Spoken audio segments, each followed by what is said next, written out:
Sa ngalan ng Ama at ng Anak at ng Espiritu Santo, Amen. ang pagpapala ng Panginoong Hesukristo, ang pag-ibig ng Diyos Ama, at ang pakikipagkaisa ng Espiritu Santo, naway sumainyong lahat. At sumaiyo rin. Mga minamahal kong mga kapatid, kailangan natin si Hesukristo sa buhay, katulad ng pangangailangan ng sanga sa puno o halaman. Kung wala siya, wala rin tayong buhay. Kailangan natin siya upang ipagkasundo tayo sa Ama. Kailangan natin ang kanyang biyaya upang makagawa tayo ng kabutihan. Kailangan natin siya sa pagharap sa mga pagsubok sa buhay at upang tayo ay maging marapat gumanap sa banal na pagdiriwang. Aminin natin at pagsisihan ng ating mga kasalanan. Inaamin ko Sa makapangyarihang Diyos at sa inyo mga kapatid, na lubha akong nagkasala sa isip, sa salita at sa gawa, at sa aking pagkukulang.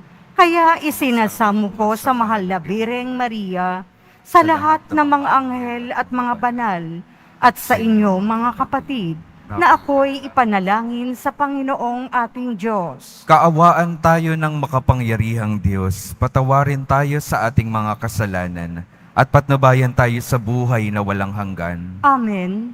Panginoon, kaawaan mo kami. Panginoon, kaawaan mo kami. Kristo, kaawaan mo kami. Kristo, kaawaan mo kami. Panginoon, kaawaan mo kami. Panginoon, kaawaan mo kami.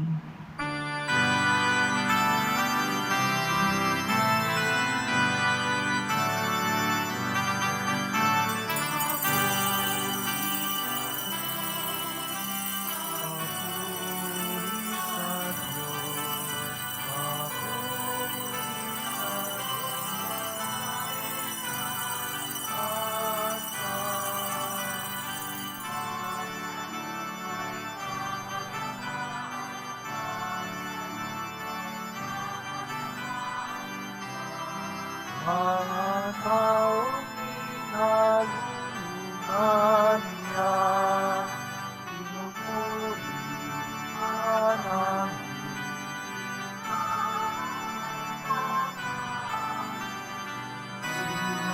Sinasamahan, ipinagbubuli ka namin.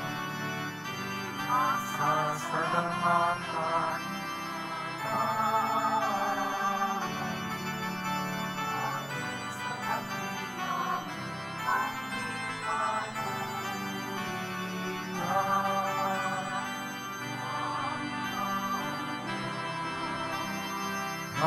Ilang langit sa makapangyarihan sa lahat.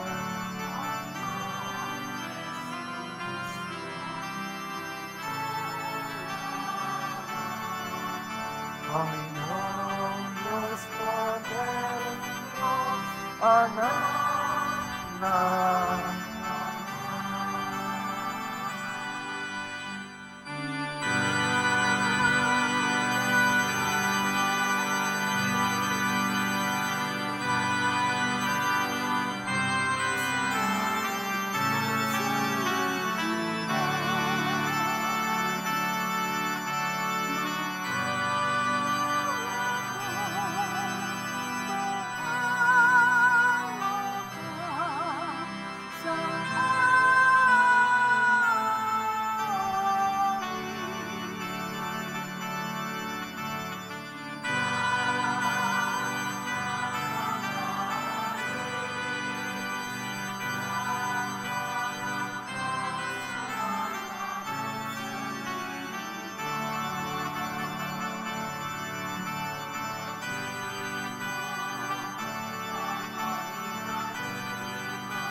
Sama ng Espiritu Santo sa kadahilan ng Diyos. Amen.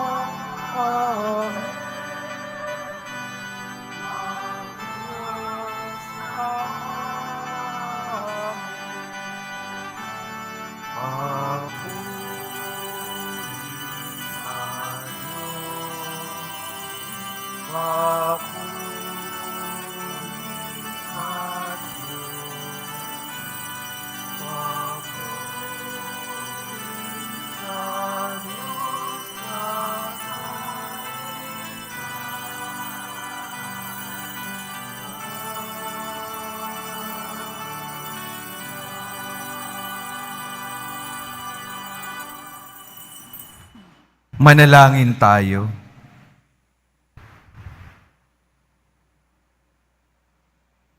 Ama naming makapangyarihan, kaming mga tinubos ay tunghayan mo ngayon sa iyong kagandahang loob, upang sa pagsampalataya sa anak mong si Kristo, makamtan ng kalayaan at pamana sa piling mo, sa pamamagitan niya, kasama ng Espiritu Santo, magpasawalang hanggan.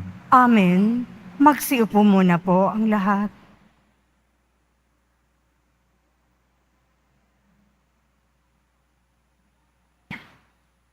Pagbasa mula sa mga gawa ng mga apostol. Noong mga araw na iyon, pagdating ni Saulo sa Jerusalem, sinikap niyang mapabilang sa mga alagad doon.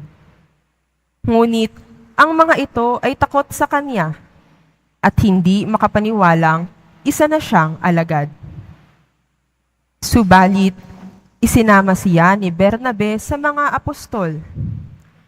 Isinalaysay niya sa kanila kung paano napakita ang Panginoon kay Saulo at nakipag-usap dito nang ito'y nasa daan.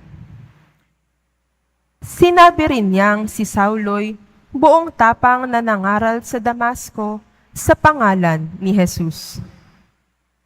At mula noon, si Saulo'y kasama-sama nila sa Jerusalem at buong tapang na nangangaral doon sa pangalan ng Panginoon. Nakipag-usap din siya at nakipagtalo sa mga Helenista, kaya't tinangka nilang patayin siya.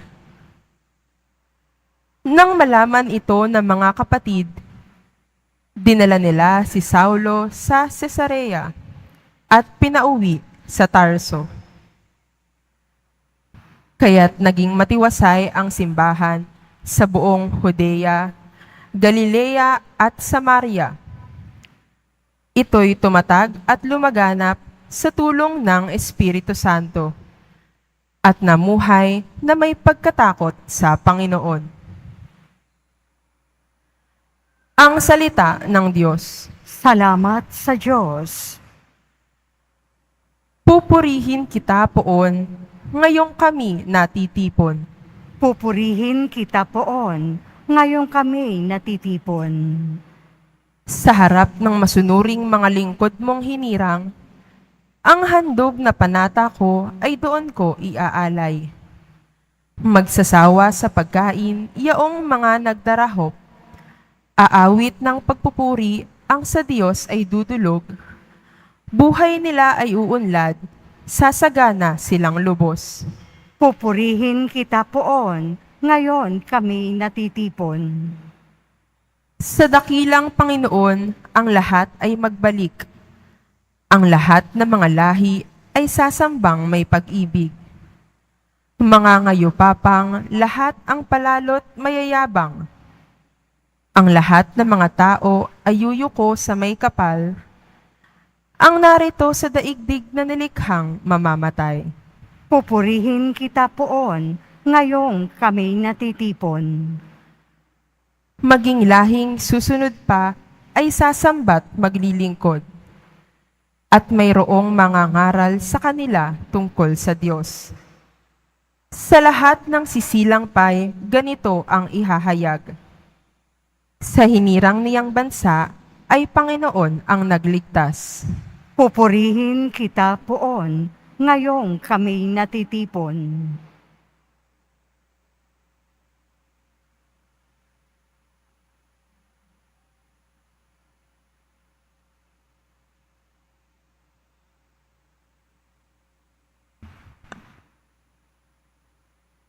Pagbasa mula sa unang sulat ni Apostol San Juan. Mga anak, huwag tayong umibig sa pamamagitan ng salita o wika lamang. Ipakita natin ang tunay na pag-ibig sa pamamagitan ng gawa. Dito natin makikilalang tayo'y nasa panig ng katotohanan at matatahimik ang ating budhi sa harapan ng Diyos sakali mang tayo'y usigin niyon. Sapagkat ang Diyos ay higit sa ating budhi at alam niya ang lahat ng bagay. Mga minamahal, kung hindi tayo inuusig ng ating budhi, panatag ang ating loob na makalalapit sa Diyos.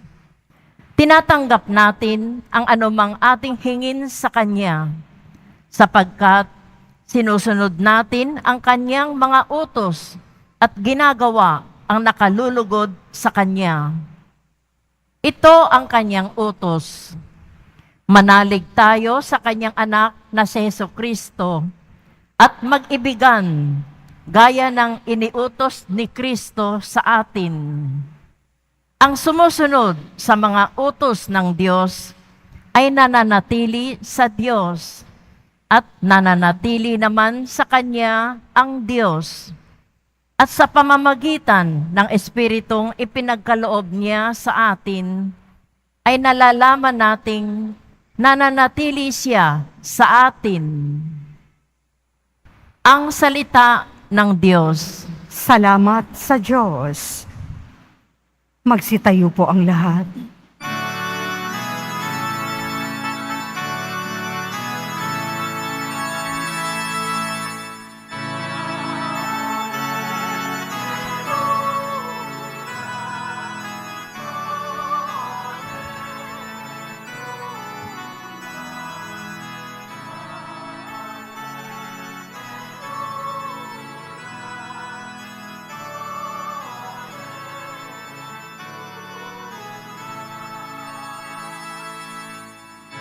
Sa buwan ay manatili.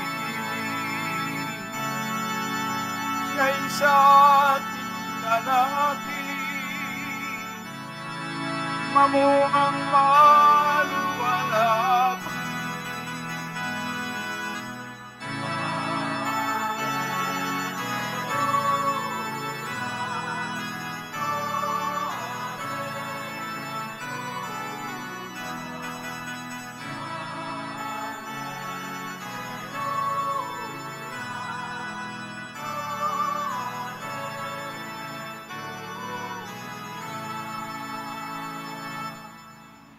Sumainyo ang Panginoon. At sumaiyo rin. Ang mabuting balita ng Panginoon ayon kay San Juan. Papuri sa iyo, Panginoon.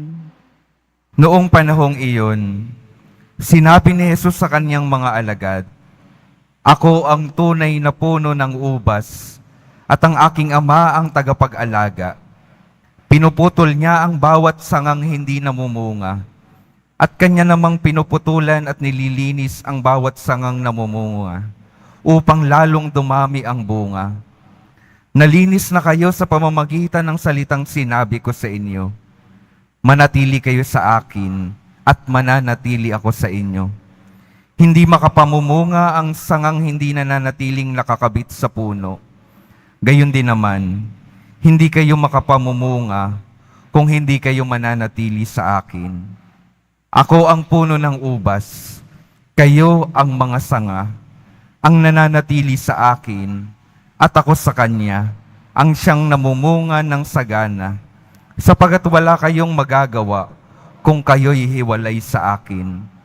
Ang hindi nananatili sa akin ay itatapon at matutuyo gaya ng sanga. Ang gayong mga sanga ay titipunin at susunugin kung nananatili kayo sa akin at nananatili sa inyo ang mga salita ko. Hingin ninyo ang inyong maibigan at ipagkakaloob sa inyo, na pararangalan ng Ama kung kayo'y namumunga ng sagana, at sa gayo'y napatutunayang mga alagad ko kayo. Ang mabuting balita ng Panginoon. Pinupuri ka namin, Panginoong Heso Kristo. Magsiupo muna po ang lahat. Magandang umaga po sa inyong lahat, mga minamahal kong mga kapatid na naririto at kasama natin online. Good morning po. Araw po ng linggo, araw ng ating pagsamba. Kaya't ating sabay-sabay na papurihan ang ating mahal na poong Jesus Nazareno.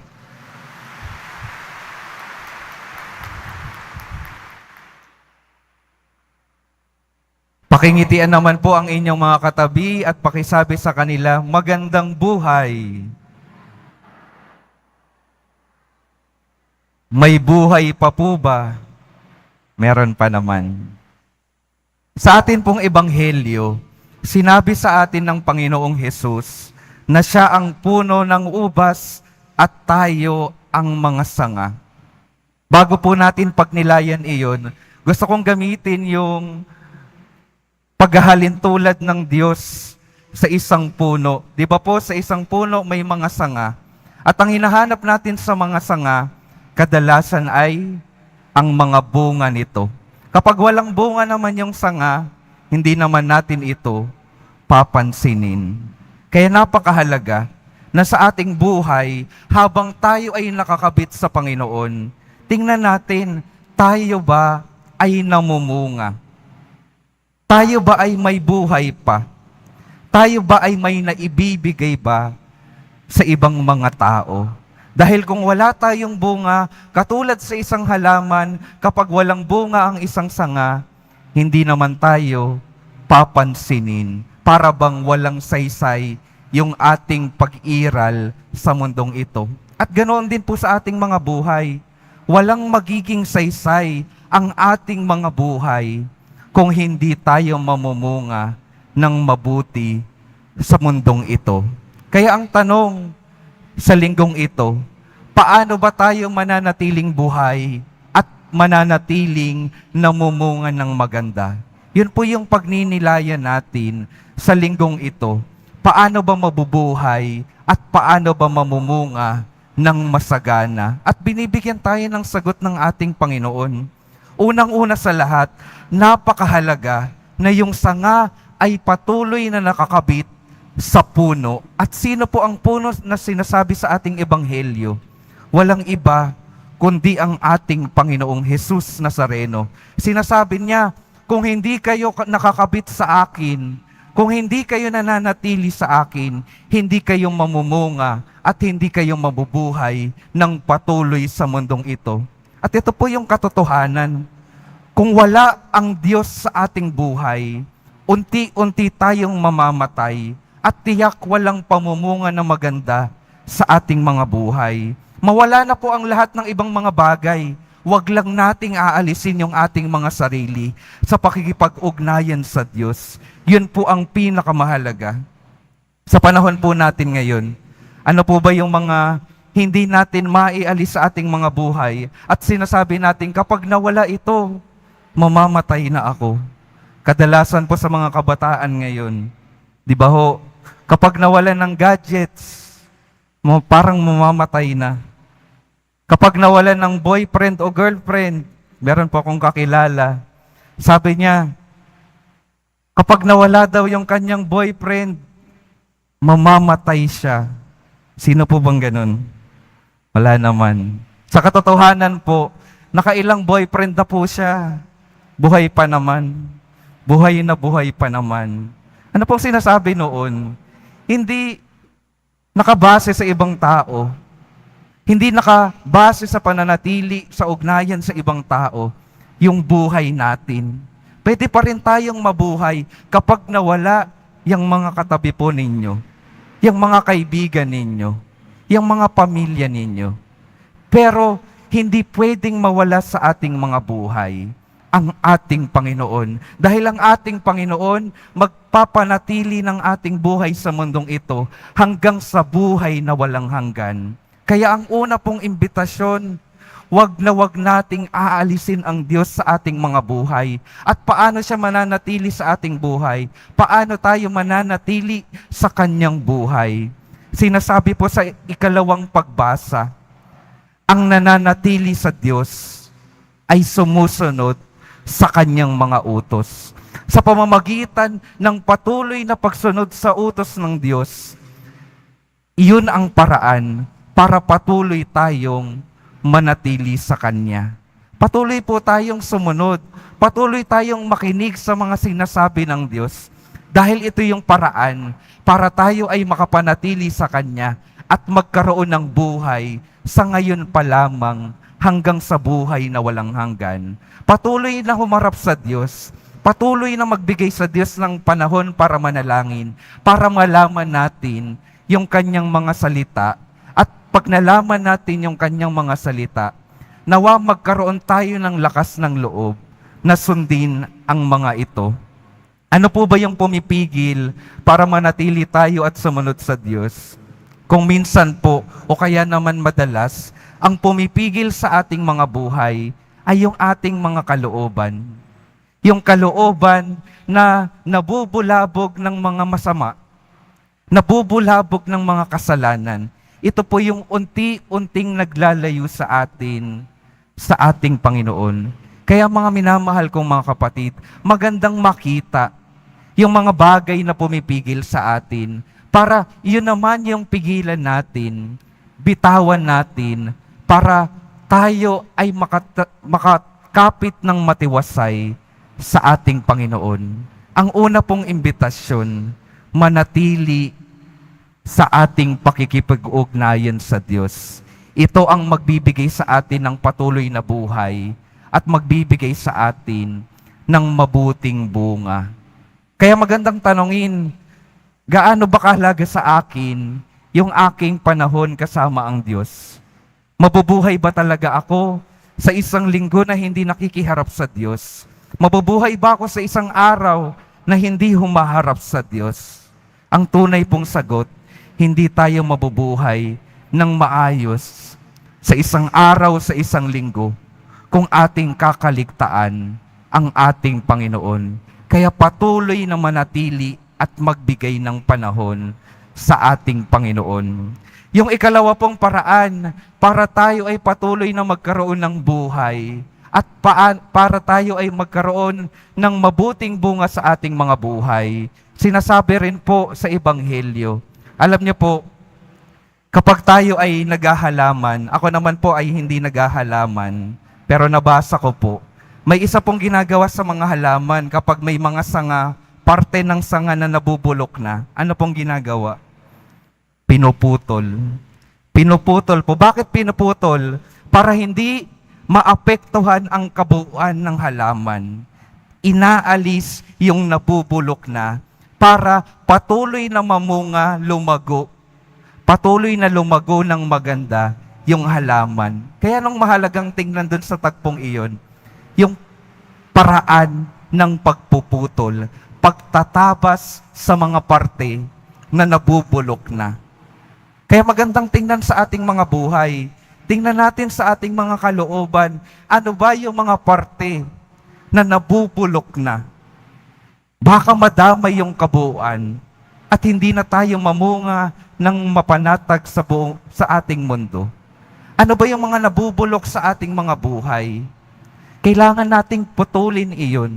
Kailangan nating tabasin iyon para yung ating mga buhay patuloy na lumago, patuloy na mamunga ayon sa kagustuhan ng ating Diyos Ama. Kaya mga minamahal kong mga kapatid, ang pangalawang imbitasyon sa atin, putulin ang mga hindi nakakaganda sa ating mga buhay. Ano po ba iyon? Babalik at babalik tayo sa mga kasalanan, sa mga nakasanayan natin na hindi mabuti sa buhay natin dito sa mundong ito. Putulin na rin natin yung mga galit na hindi nagbibigay ng kapayapaan sa ating mga buhay. Putulin na natin yung pagpapalaganap ng hindi magagandang balita, pagpapalaganap ng fake news. Putulin na natin yung pakikipagtsismisan. paninira ng buhay ng ibang mga tao. Putulin na natin yung pandaraya sa ibang mga tao. Putulin na natin yung mga panlulokong ginagawa natin para tayo ay umangat sa ating mga buhay. Hindi nais ng Diyos na tayo ay masira at masunog na lamang. Dahil ayon daw ang mangyayari sa mga sangang hindi namumunga. Titipunin at susunugin. Ayaw ng Diyos iyon. Kaya patuloy na gumagawa ang Diyos ng paraan para tayo ay manatiling buhay at namumunga. Tayo naman, nawa, ay gumawa rin ng ating parte para tayo ay patuloy na mamunga at mabuhay ng maayos sa mundong ito. Sino po ang magandang halimbawa na ibinibigay sa atin ng ating mga pagbasa sa buhay na ganap at buhay na namumunga? Sa ating unang pagbasa po, patuloy na ipinakilala si Saulo. Matapos ng kanyang pagbabago, siya ay nakilalang si San Pablo. Si Saulo po, nung wala pa si Jesus sa kanyang buhay, siya ay nanguusig ng mga Kristiyano.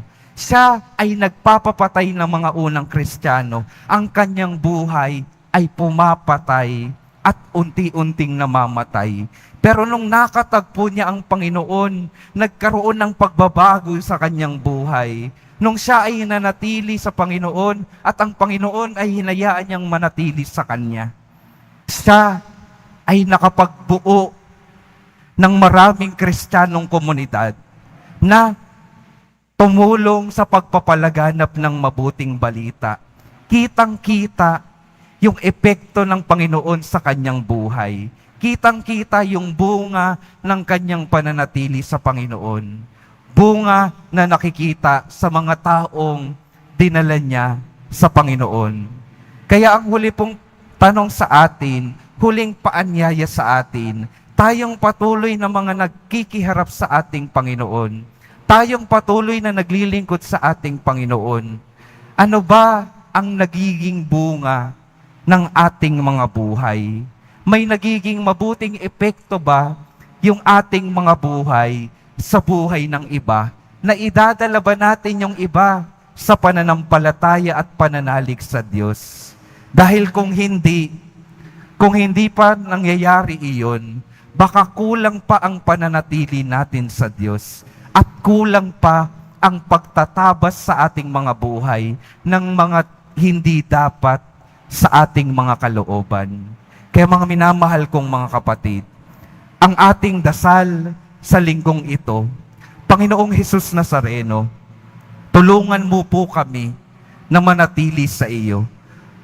Patuloy mo kaming tulungan na marinig ang iyong salita at masunod ito upang patuloy kang manatili sa aming mga buhay. At nawa, Panginoon, bigyan mo rin kami ng lakas ng loob na tabasin, na putulin ang mga hindi dapat sa aming mga buhay upang ang aming mga buhay bilang mga alagad mo patuloy na lumago at mamunga ng mabuti sa mundong ito. Amen. Magsitayo na po ang lahat.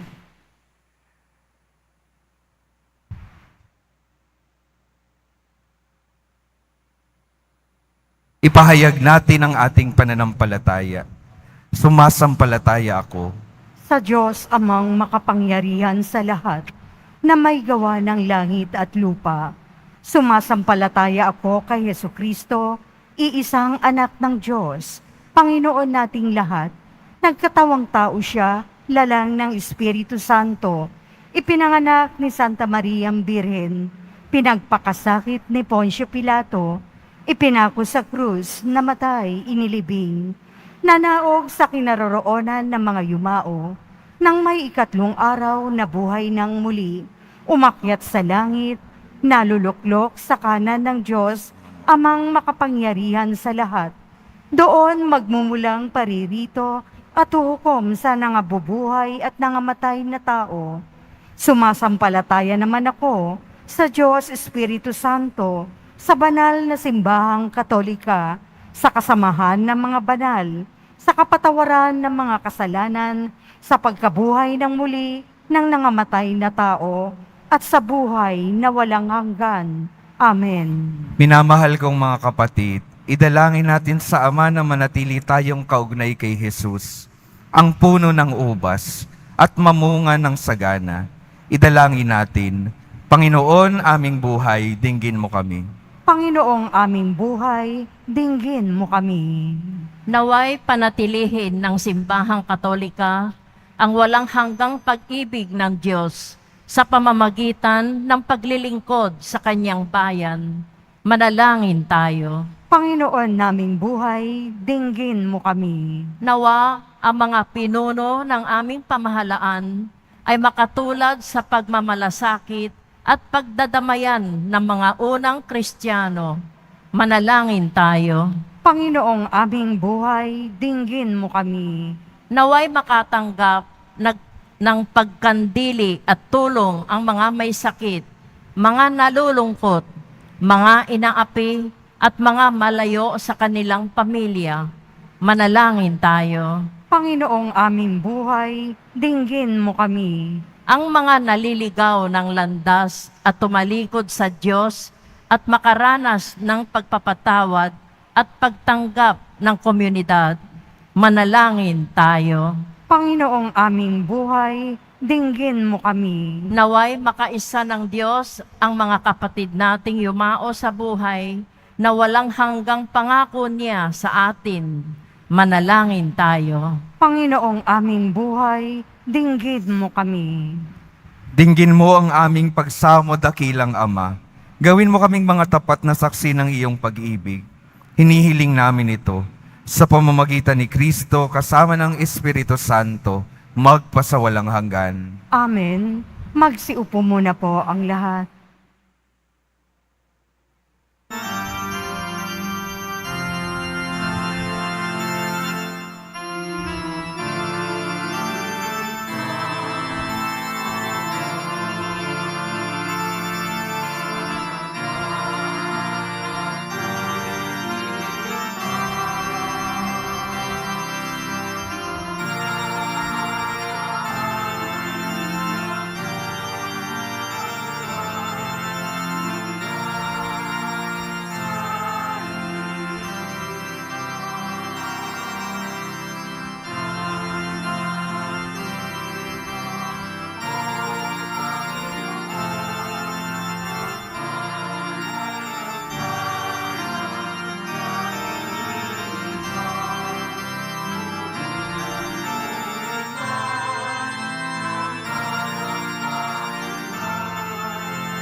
Magsitayo na po ang lahat.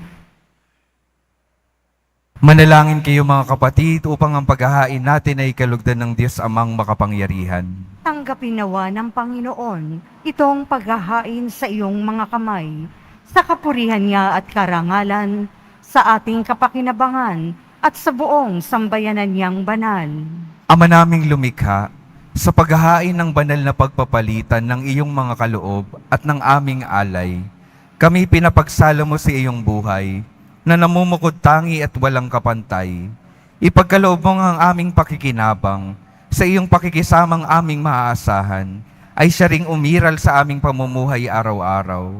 Sa pamamagitan ni Hesukristo, kasama ng Espiritu Santo, magpasawalang hanggan. Amen. Sumainyo ang Panginoon. At sumaiyo rin. Itaas sa Diyos ang inyong puso at diwa. Itinaas na namin sa Panginoon. Pasalamatan natin ang Panginoong ating Diyos. Marapat na siya ay pasalamatan. Ama naming makapangyarihan, tunay ngang marapat na ikaw ay aming pasalamatan. Ngayong ipinagdiriwang ang paghahain ng Mesiyas, ang maamong tupa na tumubos sa aming lahat, ang katawan ng anak mong sa krus na bayubay, ay handog ng pag-ibig na walang kapantay. Ito ang paghahaing ganap mong kinalugdan. Ito ang nilunggati ng dating pag-aalay.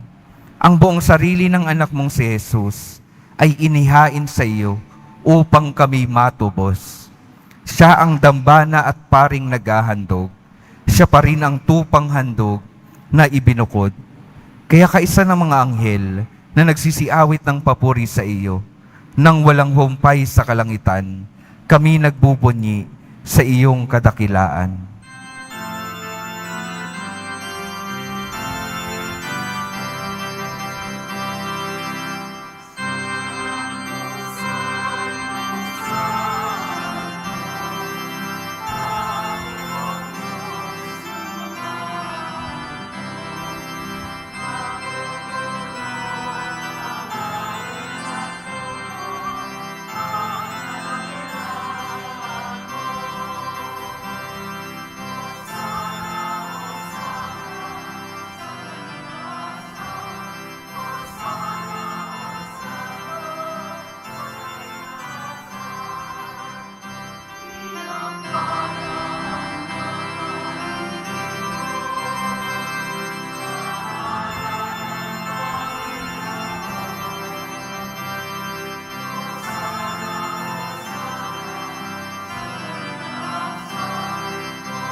Magsiluhod po ang lahat.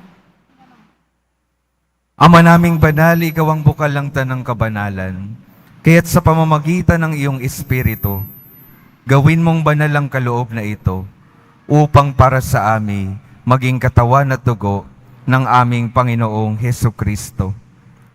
Bago niya pinagtiis ang kusang loob na maging handog, hinawakan niya ang tinapay, pinasalamatan kanya, pinaghati-hati niya iyon, iniabot sa kanyang mga alagad at sinabi, "Tanggapin ninyong lahat ito at kanin. Ito ang aking katawan na ihahandog para sa inyo."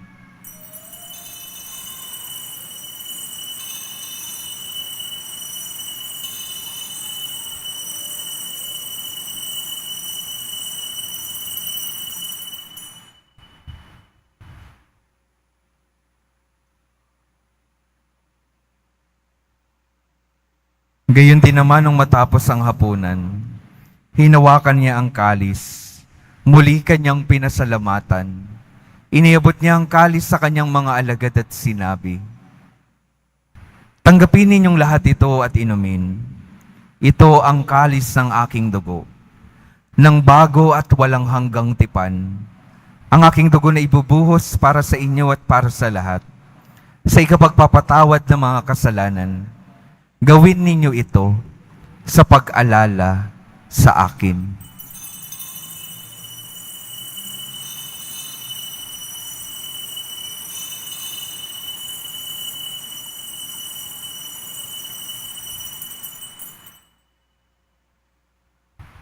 Magsitayo na po ang lahat.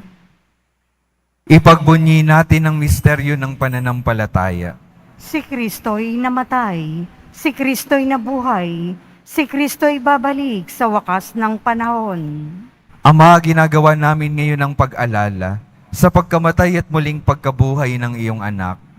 Kaya't iniaalay namin sa iyo ang tinapay na nagbibigay buhay at ang kalis na nagkakaloob ng kaligtasan. Kami nagpapasalamat dahil kami iyong minarapat na tumayo sa harap mo para maglingkod sa iyo. Isinasamo namin kaming magsasalo-salo sa katawan at dugo ni Kristo ay mabuklod sa pagkakaisa sa pamamagitan ng Espiritu Santo.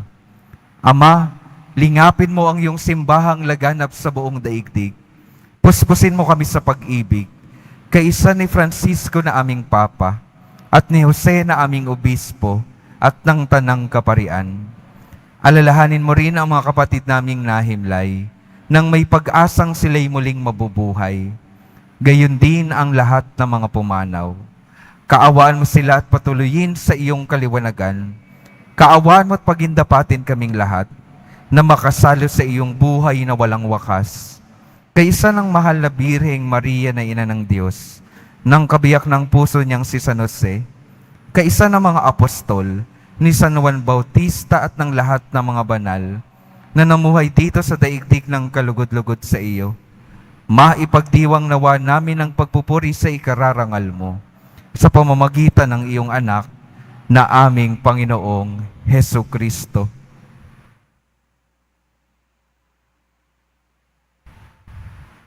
Sa pamamagitan ni Kristo, kasama niya at sa Kanya, ang lahat ng parangal at papuri ay sa iyo, Diyos Amang makapangyarihan, kasama ng Espiritu Santo, magpasawalang hanggan.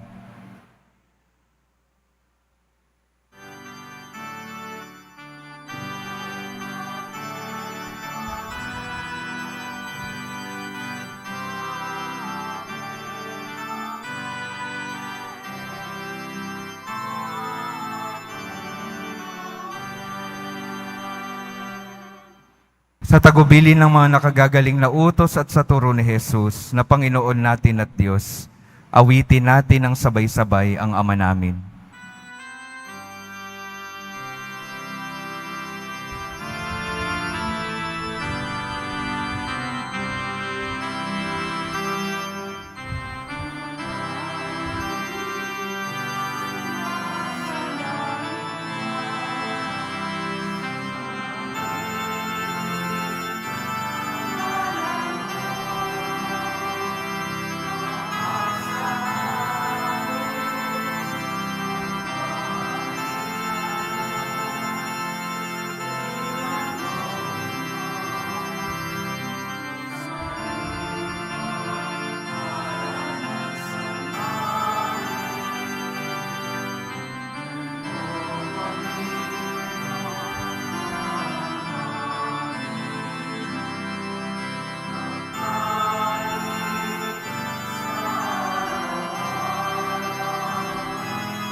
Hinihiling namin kami iadya sa lahat ng masama, pagkalooban ng kapayapaan araw-araw, iligtas sa kasalanan at ilayo sa lahat ng kapahamakan, samantalang aming pinananabikan ang dakilang araw ng pagpapahayag ng tagapagligtas naming si Hesu Kristo.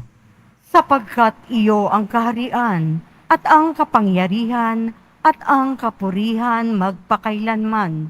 Amen. Panginoong Hesu Kristo, sinabi mo sa iyong mga apostol, kapayapaan ang iniiwan ko sa inyo, ang aking kapayapaan ang ibinibigay ko sa inyo. Tunghayan mo ang aming pananampalataya at huwag ang aming pagkakasala. Pagkalooban mo kami ng kapayapaan at pagkakaisa ayon sa iyong kalooban, kasama ng Espiritu Santo, magpasawalang hanggan. Amen. Ang kapayapaan ng Panginoon ay laging sumainyo. At sumaiyo rin. Magbigayan kayo ng kapayapaan sa isa't isa.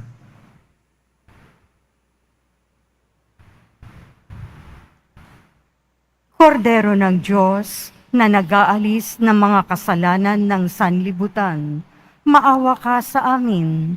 Kordero ng Diyos na nag-aalis ng mga kasalanan ng sanlibutan, maawa ka sa amin. Kordero ng Diyos na nag-aalis ng mga kasalanan ng sanlibutan, ipagkaloob mo sa amin ang kapayapaan. Magsiluhod po ang lahat.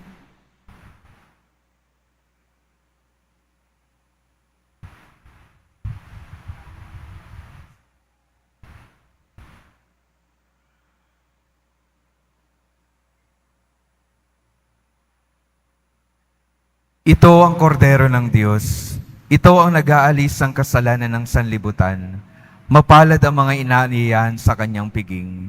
Panginoon, hindi ako karapat-dapat na magpatuloy sa iyo, ngunit sa isang salita mo lamang ay gagaling na ako.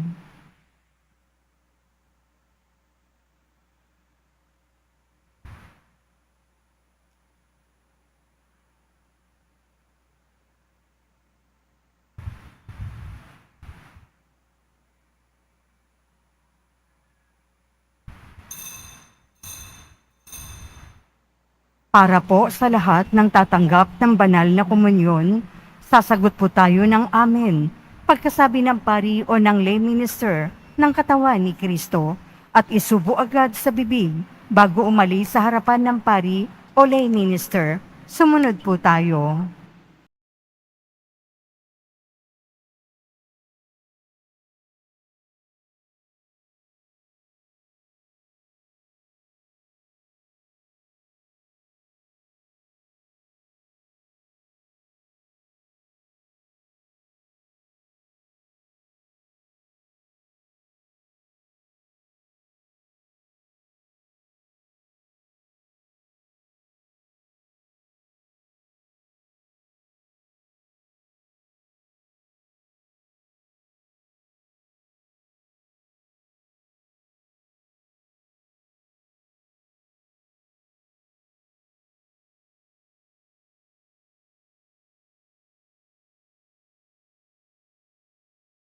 Sitayo na po ang lahat.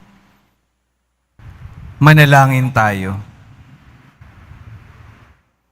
Ama naming mapagmahal, manatili kang kapiling ng iyong sambayanan, na ngayoy pinapakinabang mo sa iyong sariling buhay, at gawin mong kami pasulong na makahakbang mula sa dati naming pagkamakasalanan, patungo sa pagbabagong nagdudulot ng iyong kabutihan, sa pamamagitan ni Hesukristo, kasama ng Espiritu Santo, magpasawalang hanggan. Amen. Mga minamahal kong mga kapatid, ang patuloy pong paalala sa atin, walang buhay kung wala ang Diyos sa ating mga buhay. Kaya kapag yung ating mga buhay para bang wala ng gana, wala ng kapayapaan at wala ng pag-asa, at kapag yung ating buhay ay walang mabuting pagbubunga, baka nawawala na rin ang Diyos sa ating mga buhay. Patuloy nawa tayong manatili sa Kanya at Siya ay patuloy na mananatili sa atin upang tayo ay gabayan at ihatid patungo sa buhay na walang hanggan. Sumainyo ang Panginoon. At sumaiyo rin. Mahal na poong Jesus Nazareno, inihihig mo sa pamamagitan ng krus ang walang maliw na pag-ibig ng Diyos sa sangkatauhan. Pakinggan mo ang kahilingan ng iyong angkan na nagsusumamo sa iyo. Makamtanawa nila ang inyong katugunan at tanggapin ang kasagutan na may utang na loob na tinatanaw. Basbasan din po ninyo ang mga daladala nilang mga imahen at dasalan. Sa pamamagitan ng bendisyon na ito, naway maalala nila ang mga pangako nila noon sa binyag, na ikaw ay kanilang iibigin at paglilingkuran bilang Panginoon, magpasawalang hanggan. Amen. At pagpalain kayo ng makapangyarihang Diyos, Ama, Anak, at Espiritu Santo. Amen. Humayo kayong mapayapa, taglay ang pag-ibig ng poong Jesus Nazareno. Salamat sa Diyos.